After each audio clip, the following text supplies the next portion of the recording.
बड़ी खबर इंदौर से। निर्मला सप्रे के मामले में हाईकोर्ट ने फैसला दिया। नेता प्रतिपक्ष उमंग सिंघार की याचिका खारिज की गई है। बड़ी खबर है इस वक्त की। दल बदल को लेकर सदस्यता रद्द करने की मांग उमंग सिंघार ने अपनी याचिका में की थी, लेकिन याचिका को खारिज कर दिया गया और इंदौर हाईकोर्ट ने कहा कि यह मामला विचारणीय नहीं है। जस्टिस प्रणय वर्मा की बेंच ने बड़ा आदेश सुनाया है। स्पीकर पर कार्रवाई न करने का आरोप लगाया गया था। कांग्रेस से जीतकर दरअसल निर्मला सप्रे बीजेपी में शामिल हुई थी और दरअसल कांग्रेस के टिकट पर इन्होंने चुनाव जीता था विधानसभा का और उसके बाद लोकसभा चुनाव से पहले बीजेपी का दामन थामा, लेकिन इस्तीफा नहीं दिया था कांग्रेस पार्टी से और बीजेपी के कार्यक्रमों में वो लगातार शामिल होती रही।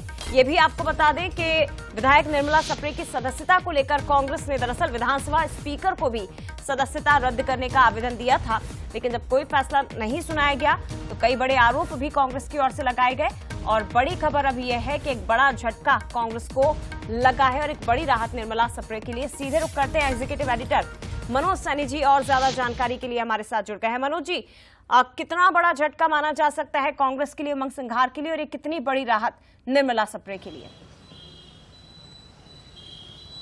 देखिए, विपक्ष के नेता है उमंग सिंघार, उनकी तरफ से रिट पिटीशन दायर की गई थी और काफी पहले इस पर सुनवाई भी हुई थी, लेकिन इस पर अंतिम निर्णय आना था। अंतिम निर्णय माननीय इंदौर हाई कोर्ट ने सुना दिया और ये कहा कि इस रिट पिटीशन पर हम आगे सुनवाई नहीं कर सकते। एक तरह से कहा जाए तो इसको खारिज कर दिया। दरअसल निर्मला सप्रे, ऐसा कहा जा रहा है कि कांग्रेस छोड़कर भारतीय जनता पार्टी में चली गई, लेकिन आज तक ये तय नहीं हो पाया कि निर्मला सप्रे है कहां, और इसी बात को आधार बनाया था उमंग सिंघार ने।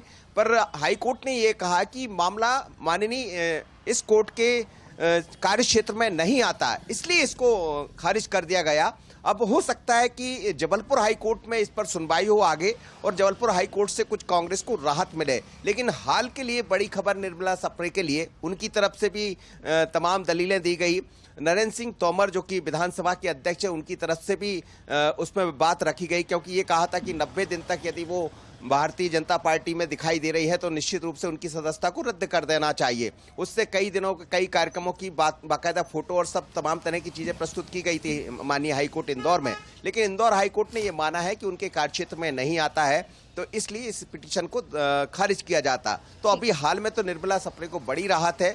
अब इंदौर के अलावा जबलपुर हाई कोर्ट में जो मुख्य खंडपीठ है, क्या वहां से राहत मिलेगी, इसका इंतजार जरूर करना होगा। लेकिन इंदौर हाई कोर्ट ने उमंग सिंघार की रिट पिटीशन को खारिज कर दिया, तो इसलिए निर्मला सप्रे के लिए ये बड़ी खबर है। फौरी तौर पर ही सही मनोज जी, लेकिन निर्मला सप्रे के लिए राहत है और कांग्रेस और उमंग सिंघार अब उम्मीदें लगाकर बैठे हैं इंदौर हाईकोर्ट की तरफ। फिलहाल बहुत धन्यवाद आपका तमाम जानकारी के लिए।